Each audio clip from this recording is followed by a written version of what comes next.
Well, good afternoon, everybody. I'm Rick Hasen of UCLA School of Law and the Safeguarding Democracy Project, and I'd like to welcome you to today's installment of the Fall 2025 webinar series for the Safeguarding Democracy Project. I want to thank Harley Ham and Ben Austin DeCampo for their important logistical support today, and I want to tell you about some upcoming programs that we'll be having this semester. Each program is free, but registration is required. On Thursday, October 30th from 12:15 to 1:15 Pacific Time, Daniel Citron of the University of Virginia Law School, Brendan Nyan of Dartmouth College, and Amy Y. Lentz of UC Irvine will discuss media, social media, and the changing election information environment in 2026. On Tuesday, November 18th from 12:15 to 1:15 Pacific Time, Ellen Katz of the University of Michigan Law School, Lenny Powell of the Native American Rights Fund, and Joelle Ross of the Legal Defense Fund will join us for the Supreme Court, the Voting Rights Act, and the 2026 election. We also had a number of events already this semester, including a talk last week with Stanford Law Professor Nate Persily. Recordings of all of our events are available at the Safeguarding Democracy Project website, which is also where you'd register for future events. That's safeguardingdemocracyproject.org. If you're a California lawyer and you are seeking MCLE credit, credit for continuing legal education, there will be a link in the chat box to let you know about all of that. Unfortunately, we only can grant credit for the California bar. If there are any questions, you can reach out to the Safeguarding Democracy Project's manager, Ben Austin DeCampo. Today, we're very pleased to have a webinar featuring Guy Charles, Moon Duchin, Michael Lee, and Nick Stephanopoulos. And today's topic is redistricting and re-redistricting controversies in the 2026 election. I'll briefly share parts of their bios. If I did their entire bios, we'd be done with the hour. So let me just tell you a little bit about our speakers. Guy Charles is the Charles J. Ogletree Professor of Law at Harvard Law School, where he also directs the Charles Hamilton Institute for Race and Justice. He writes about how law mediates political power and how law addresses racial subordination. He teaches courses on civil procedure, election law, con law, race in the law, critical race theory, legislation, statutory interpretation, law economics and politics, and law identity and politics. He is currently working on a book with Luis Fuentes Rauer on the past and future of voting rights under contract with Cambridge University Press. Moon Duchin is a professor of data science and computer science at the University of Chicago, where she leads the Data and Democracy Research Initiative. Her lab builds interdisciplinary tools for the study of election and redistricting, developing mathematical and computational methods in conversation with law, geography, public policy, and political science. She has been recognized with numerous fellowships and has served as an expert witness in redistricting cases around the country. Michael Lee is senior counsel in the Brennan Center's Democracy Program, where his work focuses on redistricting voting rights and elections.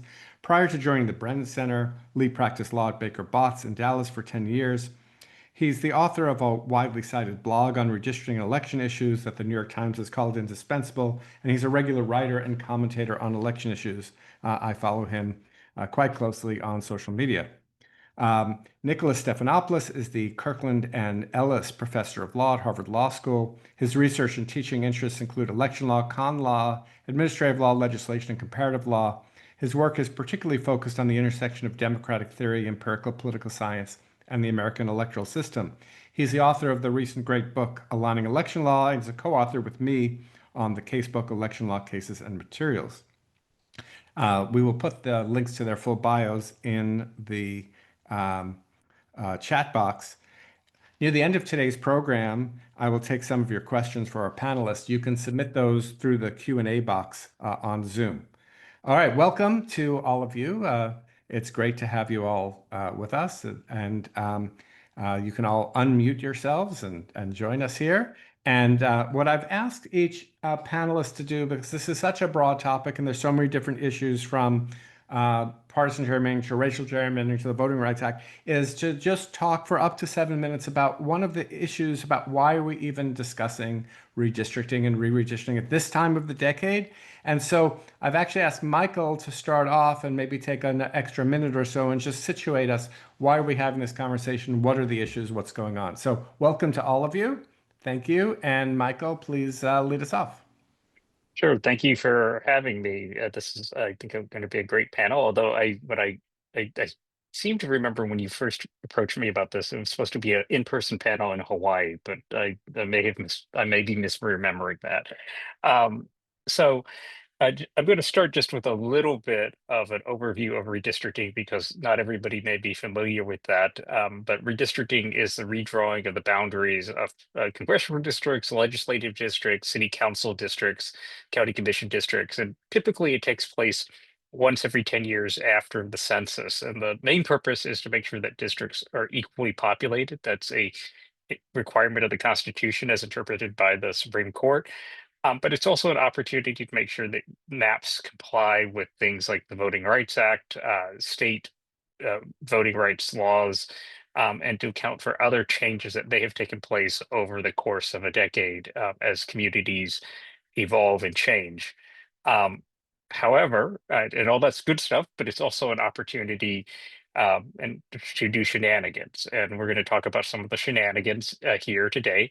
And it really is something that has gone on really since the founding of the country. You know, John Adams talked about how legislative body should be an exact portrait, a miniature of the people as a whole, a very laudatory, you know, exposition of what we want out of the districting maps that we use.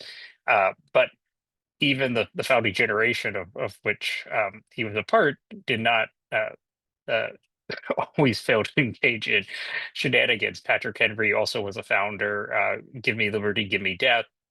He was also governor of Virginia at the time that Virginia adopted its first congressional map and tried to draw the map in a way that a man named James Madison, who he hated, could not win an election to Congress. No, he was unsuccessful, but even the founding generation engaged in what we would now call gerrymandering, even though we didn't have the word then. And of course, Elbridge Gerry, who um, uh, the practice of gerrymandering is named after. I always tell people also was a founder, right? He was a member. He was a signer of the Declaration of Independence. Was a member of the Constitutional Convention, but yet nonetheless, like signed into law a map that it was so infamous that it has given us the name gerrymandering. So on the question of how we got here, I'm going to pick a point which maybe is a little bit unusual, um, and start in 1883. Um, and that was another time when the country was very closely divided, when control of the House was really every election sort of up in the air. Um, and you, not surprisingly, saw a lot of what we now mid-decade redistricting, you know, not just redistricting after the census, but redistricting in the middle of the decade, including in 1883. And in Ohio, um, you had a lot of pressure from national Democrats to redraw the map to take 6 extra seats in Ohio. And there was a lot of people saying they shouldn't do that. But nonetheless, they did. And it did help Democrats hold the House in the 1884 elections. And so that was very crucial. And it's very similar in a lot of ways to today. And really, it comes for the same reason. You know, the House is close today. It's either party could win it every election. It just seems like it's a nail biter. And the reason that it's a nail biter is the same reason as it was in the 1880s, the South. The South block votes for a particular party, at the time Democrats, and today Republicans. And because of that, the House is really very close. And we really, if you think about it, we really have two nations. You know, if you take the South out, you not only have a Republican House, but you have not only do you have a Democratic House outside of the South, you also have a Democratic Senate with a 14-seat Democratic majority. You also have Kamala Harris easily winning the Electoral College despite losing the blue wall states in Arizona and Nevada. So the South really sort of keeps things close. That means that politicians have a lot of incentive to eke out every little additional advantage, and they naturally, as politicians, will want to do. Um, Another reason why we're here is the uh, we also not focusing really on what's going on now. Um, is the Supreme Court of the United States, right? Like and Justice Kennedy, the Supreme Court for a long time tried to figure out whether there was a way to police partisan gerrymandering under the federal constitution. They finally gave up the ghost in a case called Virtual versus Common Cause in 2019. They said partisan gerrymandering is bad, but it's beyond the ability of federal courts to manage, and that has really sort of opened the door to states now being very naked in their partisan objectives. And of course, a third reason is that we're here is a lot of pressure from President Trump, who has really called in lawmakers, had them come to Washington and told them, that he wants more seats. In Texas, he said, I want 5 more seats. And lo and behold, you've got a map that has 5 more seats. And so that is, the third reason. And the fourth reason is that Congress also failed. Congress had an opportunity in 2022 to pass a bill called the Freedom to Vote Act that would have banned partisan gerrymandering and congressional redistricting, set national standards, and also would have banned mid-decade redistricting. And Congress, the House passed it, had enough votes to pass in the Senate. Two Democrats, Joe Manchin and Kristen Sinema, were not willing to agree to carve out in the filibuster to allow it to come to an up or down vote. And so all of those factors, the Supreme Court, the, the Congress, and just the sort of the political dynamics of a country where you have one region of the country really sort of driving, sort of this very polarized um, landscape, really have sort of brought us to this moment. And we'll of course see whether some of the stuff is successful or not, but that's a little bit about how we got here. And I will say, I'll just close with this note.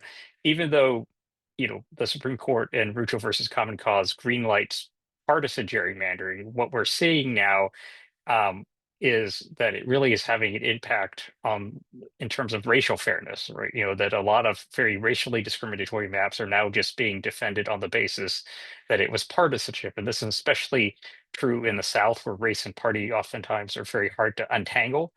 And you are just you are having lawmakers just saying, like, we weren't discriminating against Black voters or Latino voters. We were just discriminating against Democrats, and if they happen to be Black or Latino, that's okay. And the courts have made it very hard to sort of prove that it's something else. And that is a real challenge. Just yesterday, the Supreme Court heard a case, um, Louisiana versus Calais, where the future of the Voting Rights Act was up for discussion. And there was a lot of discussion about whether really the reason the maps don't have many Black districts is because of partisanship, and whether people just were trying to fulfill partisan goals. And so I think you see how the damage of Rucho really uh, extends beyond sort of party fairness into like fairness for communities of color that are fueling really the country's growth. All of the country's growth now comes from communities of color, and who've continued to be seriously underrepresented and hampered in winning elections. So I will pause there and turn it over to the next person. Thank you so much. That was great in setting the stage, and I'm sure we're gonna in the follow-up. I want to delve into a number of these issues, although we may not get back to the 1884 Congress. But there's a lot of stuff on the agenda. Moon, can I pass it over to you to give us some of your opening thoughts? Absolutely. Okay, so hoping the slides are coming through. Okay, Yeah, we can see them. sounds great. I have a couple thoughts, and I'm calling this notes on the nuclear moment. And actually, Michael set up perfectly some of the things that I want to talk about, unsurprisingly. So let's start in Texas. And so I'm just back from testifying in El Paso for the second time this year.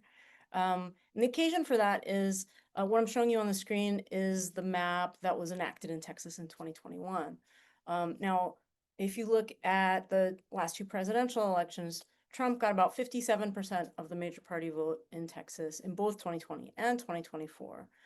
But while the panel in Texas was considering what to say about challenges to the 2021 map before they could decide, out comes a new map, 2025. This brand new map seeks to boost the Republican share of the seats from 66% to 79% against that kind of stable 57% of support.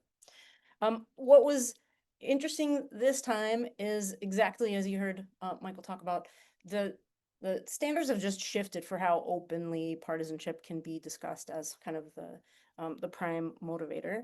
So there's a kind of surprise witness, this Adam Kincaid, who runs, I think it's called the National Republican Redistricting Trust. And he's a line drawer in a lot of places, including in Texas. And so what we really learned, like shorter Adam Kincaid, pure partisanship, that very clearly, not just at the level of goals, but at the level of the sort of micro decisions as you walk around and build your districts. And so what was really explicit is that beyond population balance, everything is up for grabs in pursuit, not just of a partisan strategy, but a specific view of how to achieve it. And so compactness, city integrity, neighborhoods, least change, all of it kind of gets demoted a little bit, or not a little bit, in importance in this narrative. Okay, so we're increasingly being called on, as you heard, to sort of think about how you'd pull apart race and party, because now the court is asking for a showing that race, not party, that the racial effects aren't explained by the partisan goals. And so what might that look like today? Well, as someone who gets called on to give that kind of evidence, here's some things it might look like. One aspect would be to incorporate primary elections in your analysis. So if, for instance, you're looking at a Democratic primary, then you're controlling for partisan preference, and you can still look at race to examine whether people of color, here abbreviated POC, are particularly targeted for reduced opportunity. Another thing you can do is look at the splits of units. For instance, when precincts are split all the way down to their census blocks.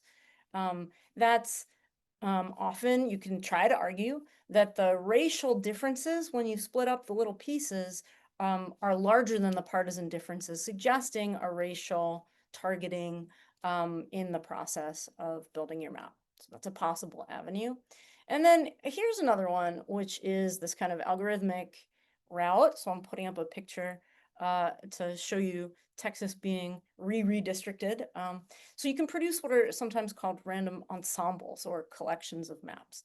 So here, as a mathematician, I get to say officially zillions of maps. You can now produce that are distributed in a way you kind of understand. And now you can try to produce maps per the requests of the court that are at least as partisan as the one you're comparing to, but don't show signatures of packing and cracking. And so I just want to pause and say, wow, that's an extraordinary thing as an expert to be asked to have to do, is to show that you can partisan gerrymander better, but with sort of a less racial character. It is a pretty remarkable place to find ourselves in the sweep of kind of changes to the way that courts are handling redistricting. I'll only make one more remark about this for now, which is I think we've seen that courts are clearly signaling a willingness, in particular the Supreme Court right now, clearly signaling a willingness to let partisanship excuse the racial characteristics of a map. But there is something that I think we don't quite know yet. We don't know the contours of the court's tolerance for knowingly accepting racial vote dilution. That's a consequence not of your goal of partisanship, but of the specific way that you went about it, right? Can you choose one partisan method over another if its effects are known to be dilutive? I don't think we quite know how that looks, but I'm imagining that we'll find out. Okay, a couple more things I wanted to say. One, how do the courts look at these kinds of evidence? Well, in particular, when it comes to these algorithmic methods that make lots of different maps, they've been all over the place. So here's a piece of Thomas's dissent from the Alabama case, Allen v. Milligan, in which he says that these kinds of methods are doing something the court requires. They're providing a meaningfully race-neutral benchmark. You have to ask about vote dilution relative to a benchmark, and this is giving the benchmark. In this context, in the Thomas dissent, these kinds of ensemble methods are called surely probative Of course, what they want to do with them is another question. But just in general, can this give evidence that helps us understand expected properties of maps? Now, actually, in my reading, all 9 justices have signed on to some opinion or another saying that you can get useful evidence out of these kinds of methods. The thing I wanted to highlight from Thomas, to pivot to my last comment, is this footnote of his that I find to be remarkable. And in that footnote, he's talking about a paper of mine and arguing that whether it uses this data or that isn't so important. To think that this minor change in the data might have changed Dr. Duchin's results would be to entirely miss her point that proportional representation for any minority, unless achieved by design, is a statistical anomaly in almost all single-member districting systems. In other words, he's crediting to me somehow the scientific finding that this system of districting is structurally unfavorable to minority representation. Of course, what he wants to conclude from that is quite different than what I want to conclude from that. But still, I'm going to use it to set up the pivot, which is, if not districting, then what? Someone might look at that sentiment that single-member districting is structurally bad for minorities and seek a different system. So I'll just close with a quick mention of alternatives and give you a kind of sense of where we're at. So it's natural in the face of this kind of analysis of districts to turn to a systems view. One example of an alternative system is STV. It stands for single transferable vote, but it's also sometimes known as proportional ranked choice voting. It's just basically multi-member ranked choice. And just as an example, that's a mechanism that has what I would call a power sharing mechanism built in through the way it works, which is round by round transfers that allow similar voters to pool power. It's one example among literally infinitely many alternative systems, but if you're kind of doing democracy science today, I think you're thinking really hard about this kind of system level set of alternatives. I'll note that STV was actually quite popular in the US. In the 1920s and 30s, it hit a peak. Lots of cities were using STV, but was kind of wiped away in a backlash in mid-century, arguably for its success in electing Black and communist candidates. And STV was enjoying a second surge of popularity around now. And in particular, Portland, Oregon just recently became the largest city to shift its city council to STV. And so what happens? Well, maybe on cue, here's a headline from the New York Times last week, I think it was. What happens when socialists are in charge? Portland offers a glimpse. So for me, this offered this kind of remarkable resonance with the history from 100 years ago of taking on a proportional system and then worrying that what you see when you actually get proportional representation of people's preferences may alarm you. Okay, I'll stop there and thank you. And here's some contact information. And I'd love to hear from you if you want to kind of talk more about the direction of what I'm calling democracy science. Thanks. Thank you so much for that. And can you unshare? There we go, unshared screen. Your PowerPoint puts my PowerPoints to shame, so I don't even want to keep going with this webinar, but we will go on and we will turn to Guy, who I'm guessing does not have the same high-tech PowerPoint prepared. Go ahead, Guy. I wave my hands. It's hard to follow Moon's. About to follow Moon. It's also hard to follow her PowerPoint. Okay. Make a few points, some of which are implicit in Michael and Moon's great presentations. The first is that it's clear that we are a deeply polarized and divided society, and in which we are experiencing a type of existentialist politics, in which one side feels that the other side can't really take power. Because if the other side takes power, then that side has too much to lose. So the first observation is that's a really difficult way of doing democracy, because a basic assumption is that there has to be both the possibility of alternation in power without the sense that it's going to be existentialist, that I cannot live with the other side being in power. So closely divided, a sense of extremely great stakes, and that it is existential, that I can't have the other side take power. If you can't have the other side take power because the stakes are too great and it's going to mean too much for you, then you're going to do everything that you possibly can to hold on to power, unless there are significant political or structural limits that makes that hard to do, right? So now we have the setup, and then the question is, well, do we have the limits, right? So as Michael pointed out, the difficulty is that there are few limitations on the type of practice that makes it possible for one side to try to hold on to however way they can to power and limit political accountability, which is the purpose of elections, right? The purpose of elections is to ensure democratic accountability. So this is the situation in which we find ourselves. The limits could be imposed by our politics. Okay, well, those politics are leading us actually in the other direction, right? So they're leading us to a version of tit for tat politics, which I'll say a few words about in a moment. It could be the court, as Michael pointed out. The court in Rucho basically says, look, we're out of this business of trying to hold, maintain some element of structural fairness other than the one person, one vote. The other, that could be Congress. So Congress has not regulated directly, although it has done so indirectly. The indirect regulation is the Voting Rights Act because of the confluence of racial and political, what Rick and others have called the conjoined politics, race and the way that race and politics conjoin together, that has actually imposed both some limitation as well as some element of political fairness. But with the courts signaling that it's going to undermine, at least at some version, if not do away with Section 2, then taking away another structural limitation that makes it hard for partisans to do whatever it is that they want to do, right? So the court isn't doing the job. Congress is not doing the job. The limitation of the VRA will soon go away.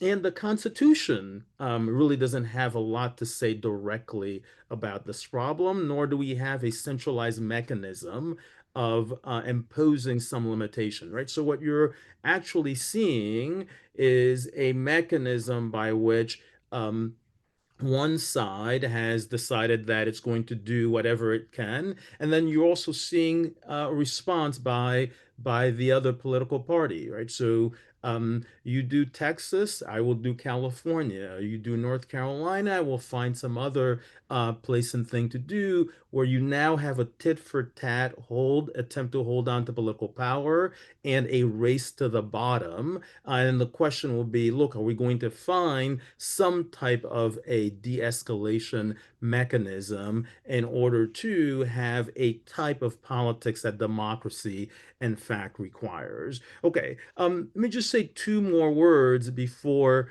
or a couple more sentences before turning it over. There are a couple of things that are interesting here. One is that we do have a decentralized system, but a nationalized politics, and that's also worth commenting and reflecting upon. That our redistricting happens at a state by state level, but our politics are nationalized, which is one reason why the president gets to say, call Texas or other states in to say, look, I want more votes, right? The nationalization of our politics.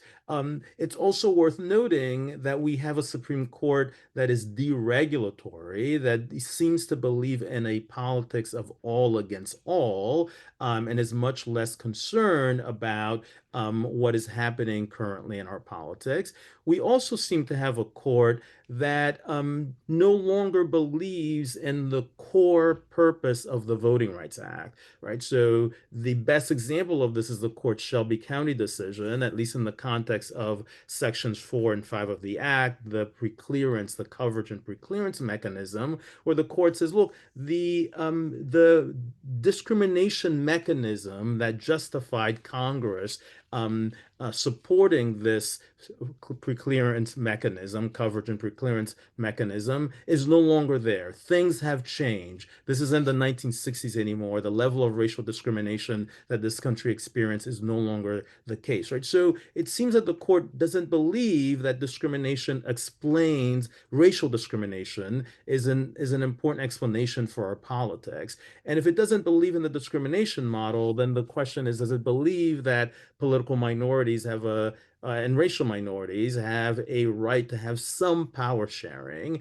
And that doesn't seem to be the case with this particular court. Okay, one last point. So where do we go from here? I think Moon's presentation, in addition to the dazzling PowerPoint and substance, but the place where she takes us is instructive, which is, look, one place to begin to think about are alternative voting systems, right? Particularly proportional representation as a way of addressing many of the issues that we're experiencing in this particular moment. And so if we can get there, perhaps that gives us an off ramp. But the big question is, can we get there? And to that, I will now turn it to my colleague and neighbor, Nick Stephanopoulos.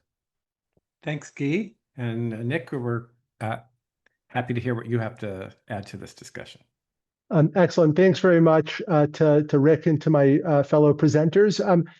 So I thought I would start with saying a few words about the phenomenon of mid-decade redistricting that we're all observing right now.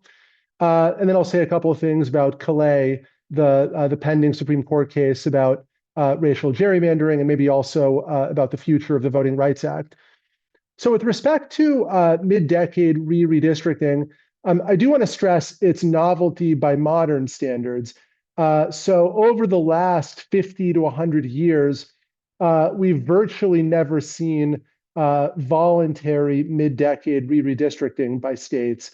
There was a famous example in Texas 20 years ago where Texas did voluntarily redistrict, but there Texas was redrawing a prior court-drawn plan. So there's at least a fig leaf of an argument that Texas wanted to replace a judicial handiwork with a map that reflected the political process. The current bout of states voluntarily redrawing maps that their own legislatures designed just 2 or 3 years ago is really unprecedented in modern times. But the key word there is modern. So as Michael mentioned, we have seen this kind of redistricting before in the Gilded Age, in particular in the 1870s and 1880s. There's a great book by Eric Engstrom on the history of redistricting that stresses the rampant redistricting that went on, not just in Ohio, but in numerous states in the 1870s and 1880s. So it is quite interesting that we've seen this kind of bloodthirsty, endless redistricting in one prior moment in American history. How did that resolve? Not through reform, unfortunately, not through judicial intervention. It basically ended through victory for the Republican side. So in 1896, Republicans won a really landmark election. After 1896, Republicans began to dominate Congress for about a generation. Most non-Southern states also went safely to Republican hands. And so the sobering lesson of our last experience with mid-decade redistricting is that it might just take victory for one side before it ends. And that's quite unfortunate. We don't get an ending with greater equity or some return to constitutional principles. It's just that one contestant in a bloody battle has managed to finally beat the other contestant. Now, the current mid-decade redistricting that we're seeing, I don't think is close to giving one side or the other a big edge in the battle for Congress. So Texas got a lot of attention when Trump requested 5 more seats out of Texas, but the overall partisan impact of the states that are now redrawing their maps is likely to be quite small. And that's above all because with California likely redrawing its congressional map, that will basically neutralize the new Texas map. And then at that point, all the other redrawing will likely be something like tinkering on the margins. So it might require Democrats to win the national House vote by an extra 0.5 percentage point or 1 percentage point compared to what they would have had to win it by if there'd been no mid-decade redrawing in order to win control of the US House. So I think in some ways, thanks to California offsetting Texas, the current activity is a lot of sound and fury, but it doesn't signify all that much. Let me turn though to Calais, which I think could potentially be a much bigger deal for American democracy than mid-decade re-redistricting. So there are a lot of signs in Calais that the court might either just invalidate the remaining half of the Voting Rights Act, or the court might adopt a construction of Section 2 that makes it virtually impossible for litigants to win claims in the entire South, which has been the historic focus of voting rights enforcement. And so if that comes to pass, I think we're likely to see the largest decline in minority representation in American politics since the era of redemption that followed Reconstruction. Since the late 19th century, we've never seen a large drop in minority representation, but I think that's exactly what we will see if Calais comes out the way it looks like it's going to. The best estimates are that Calais might immediately result in 10 or more minority opportunity districts being eliminated in the South. That's just at the congressional level. There'd be dozens and dozens more minority opportunity districts eliminated at the state legislative and local levels in the South. And we've seen nothing like this kind of reduction in minority representation since the 1880s or 1890s. So it's a very big deal in historical terms. People often talk about the solid democratic South, which lasted all the way from the Civil War well into the 1970s and 1980s. When Democrats were the ones that basically won every district in the South, the US House had a very durable pro-democratic bias.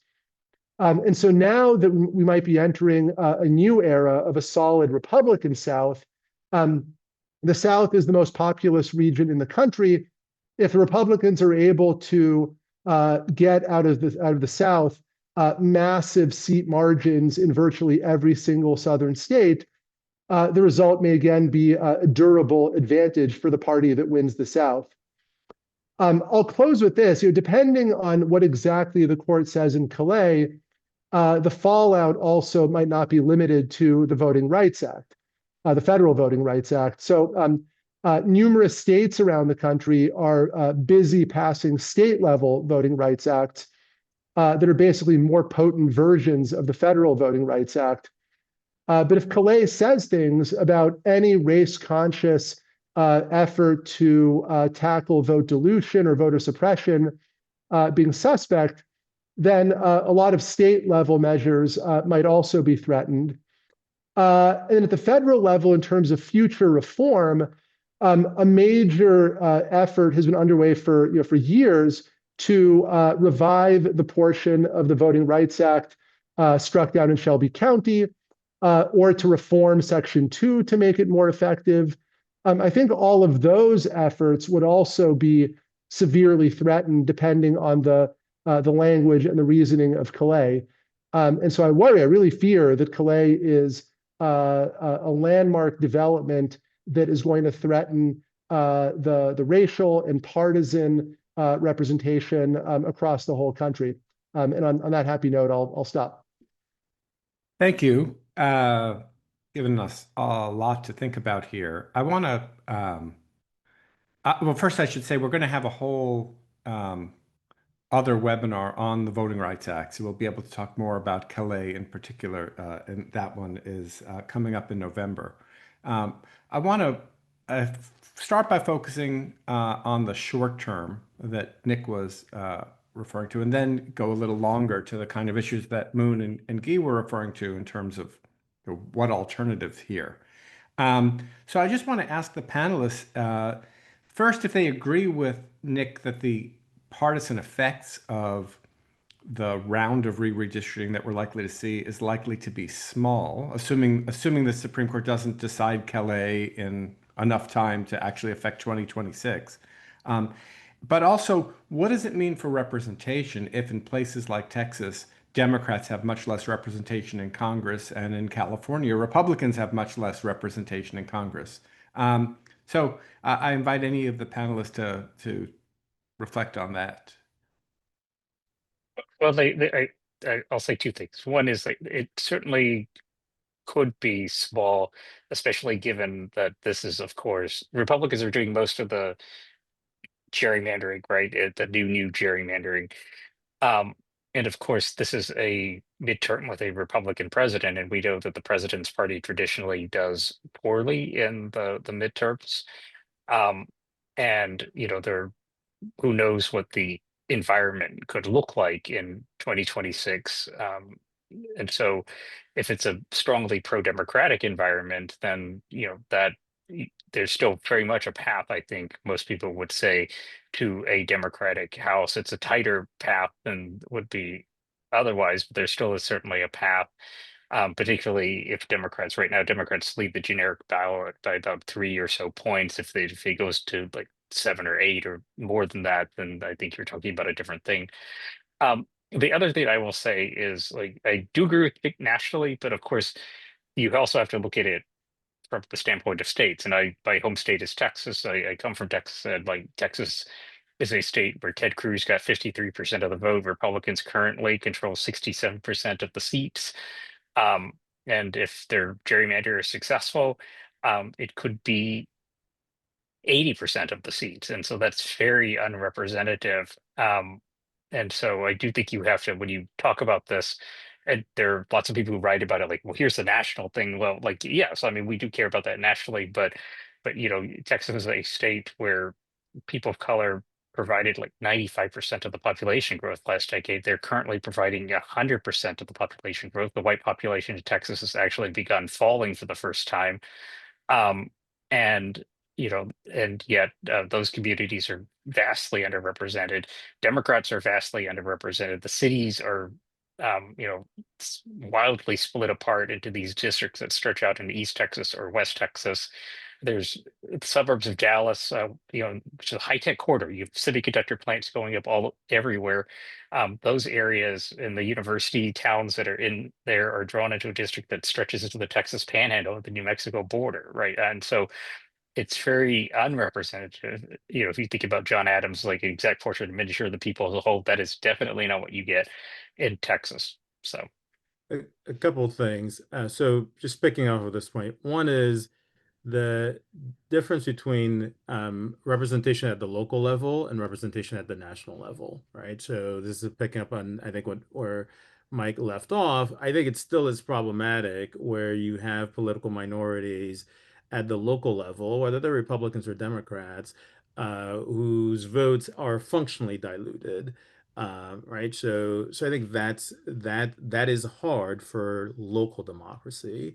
What the effects may be nationally might be a function of one, what the generic ballot looks like and how close these elections are going to be, especially for the House. Clearly, the politicians think it matter because they're engaged in it, so they think it matters. Two, when you combine the mid-decade re-redistricting with Calais, you combine both of those things together, you might actually get a great effect that turns that switches the House, may or may not, but at least from that perspective, it matters. But then lastly, there's a question about how we are doing our politics and the normalization of extreme partisanship, that when I get power, I get to use the mechanisms of the state to limit and target the political power of my opponents, right? So once we begin to absolutely normalize that part of our process, that fundamentally changes the nature of our politics. And this aspect of it also should not be undermined, should be underscored. Moon? I'd only add a small point, which is one of the things that the map drawer I mentioned, Adam Kincaid, was questioned about last week was the list of target states for Republicans at the moment. And the list was long. And so if all of that goes through, it's definitely a large net shift in seats. It's not at all clear that all of it can go through. Some of those states will be harder to pull that off than others. But often people say, and from what I understand, that seems to be right, that California is maybe the only so-called blue state with a path to re-redistricting. So the counter gerrymander in California is very important. It does nullify Texas if both go through. But the list of other states that are being targeted nets a lot of red seats. Well, there's also Illinois and Maryland, I think, have been suggested on the Democratic side. Yeah, there's some debate about what's possible there, which would be fun to talk about later. Yeah, and I guess Missouri is now potentially going to be which just did a Republican redistricting, is potentially subject to a referendum that would put it on hold for 2026. And there are also strong legal claims against the Missouri redistricting. I think there's a Missouri provision that bars mid-decade redistricting. There's also state requirements for respecting counties, respecting communities. So it's quite clear that there are some potential legal deficiencies in the Missouri map. I would just add that it's not totally obvious that Calais' impact will only arise in 2028 and later. Even if the court's decision doesn't come down until this summer, if I'm Southern states, I might just test the court. Redraw right now, blow up some minority opportunity districts right now, and see if litigants will sue, of course, and litigants have extremely strong cases under current Section 2 precedent. But then see if the Supreme Court will let that go through, or if the court will stay those lower court decisions. I think it's not totally implausible that if the court has made up its mind internally to hamstring Section 2, that the court might start staying lower court rulings that try to strike down redraws in Alabama, Mississippi, South Carolina, and elsewhere. Even if those redraws would be plainly unlawful under Section 2 doctrine as it now stands. Well, that would also put a lot of pressure, even more pressure than we've seen before, on the shadow docket, where the court's being asked to make these snap judgments, maybe not even explain why, and that raises questions about the Supreme Court's legitimacy, which is a topic for a different day. I want to turn, since we only have about 10 minutes left, I want to turn to the future.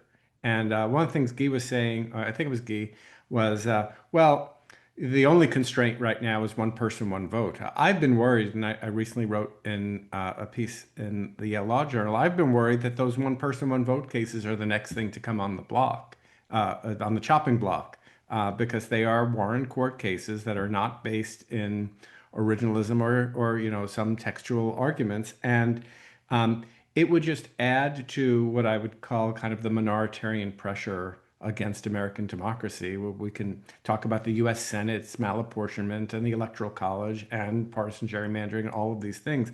It seems to me at some point there's so much pressure on the democratic system of government that there may be some kind of movement towards change. And so I guess I have a two-part question. One is, can you foresee that there will be a moment where we could that kind of change, even if that's at the constitutional level, is possible? And if so, what might it look like? Guy, let me start with you on that question. Sure. Yeah, I can definitely foresee a moment. I mean, I think when we usually see change, right? So just take at the Supreme Court level, the malapportionment cases as an example. You could take the Voting Rights Act in a different vein, right? Legislative change, versus constitutional change, or at least constitutional change from the court.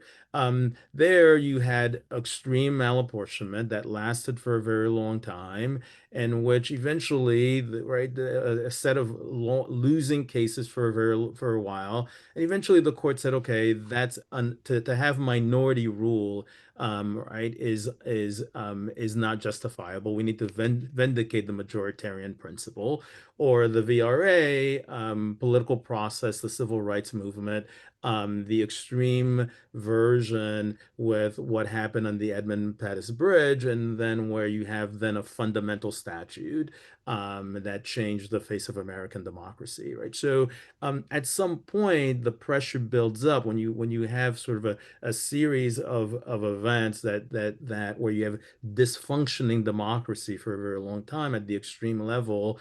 The pressure builds for change, and change at various levels, whether it is legislative, from the court, or maybe even the type of constitutional amendment where we might exercise that muscle, as my colleague Jill Lepore advises us to do, right? So I think that's definitely possible, but that is when things get bad enough where there's a structural incentive to engage in that change. So when we realize we are the boiled frog, that's the time that we jump out of the pot, maybe. Michael?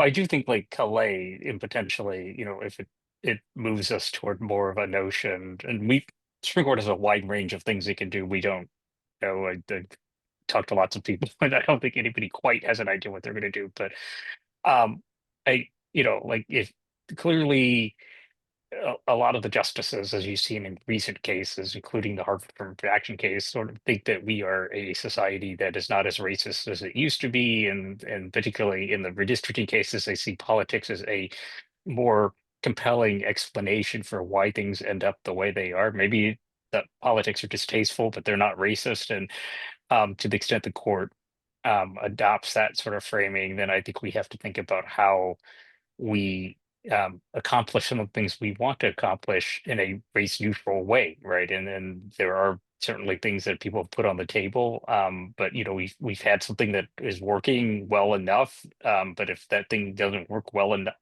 it can't even function at that level, then maybe we need to do something different. And I think that that's a discussion. I do think the political class is going to be perhaps more open to that, having that discussion than they have been in the past, because ultimately, of course, we don't have like referendums at the national level, right? So to do this, like you have to have members of Congress decide that they want to take this up, and and sometimes convincing them to do that is hard.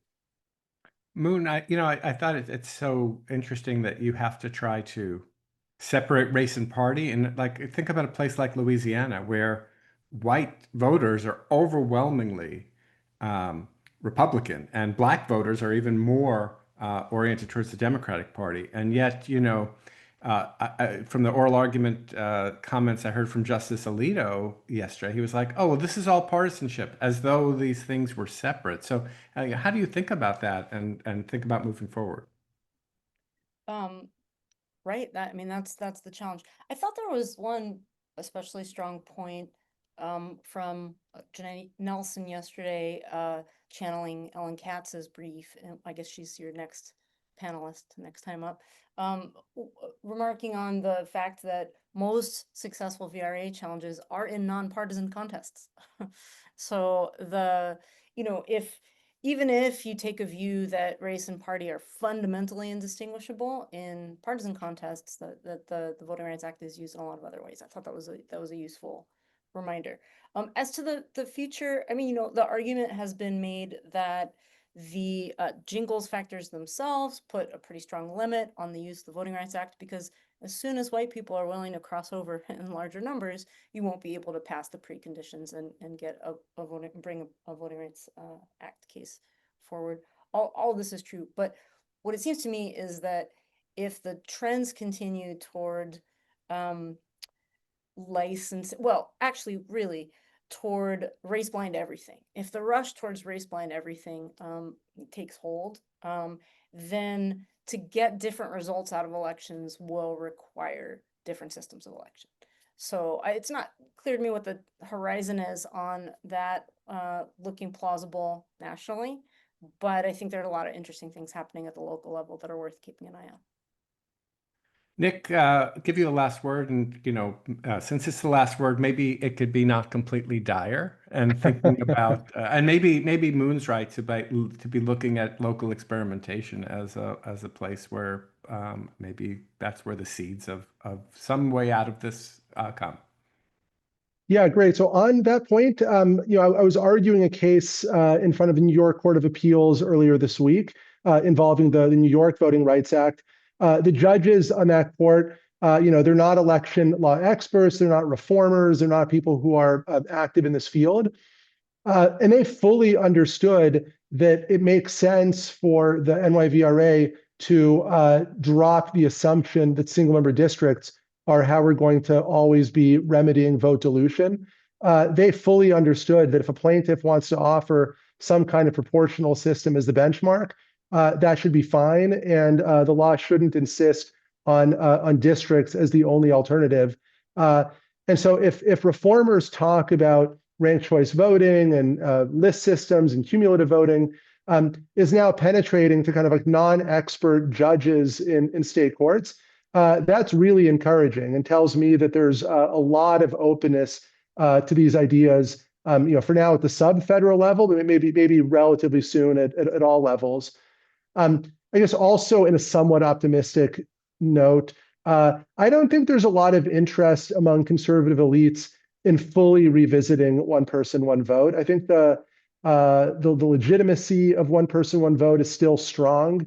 I think the only interest that I see is in potentially trying to shift the denominator from persons to eligible voters or something like that. And that would be a pretty big deal if they had the data to do it, but it wouldn't be a massive earthquake. There's some analysis that I and others have done that finds kind of modest consequences, especially on partisan grounds, if you switch from persons to eligible citizens as the denominator.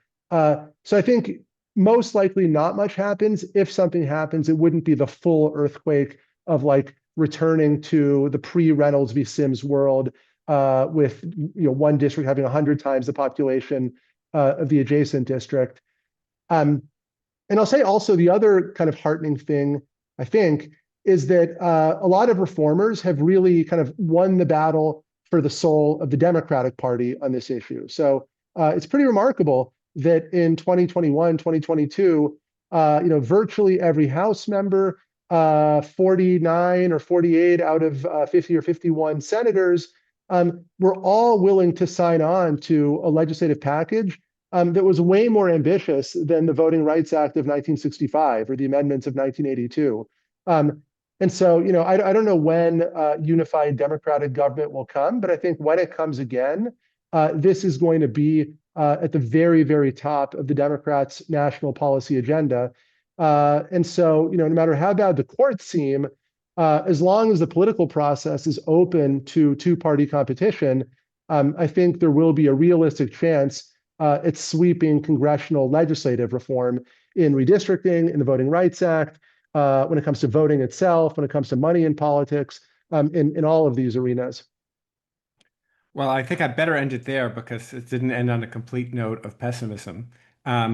Let me thank Michael Lee, Guy Charles, Moon Duchin, Nick Stephanopoulos. It was a great discussion. Thank you for sharing your time with us. And just to remind you, we'll have another program in 2 weeks focused on media and social media and the 2026 elections. All the details are at the Safeguarding Democracy Project website, safeguardingdemocracyproject.org. Thank you all for joining us. Bye. See you next time.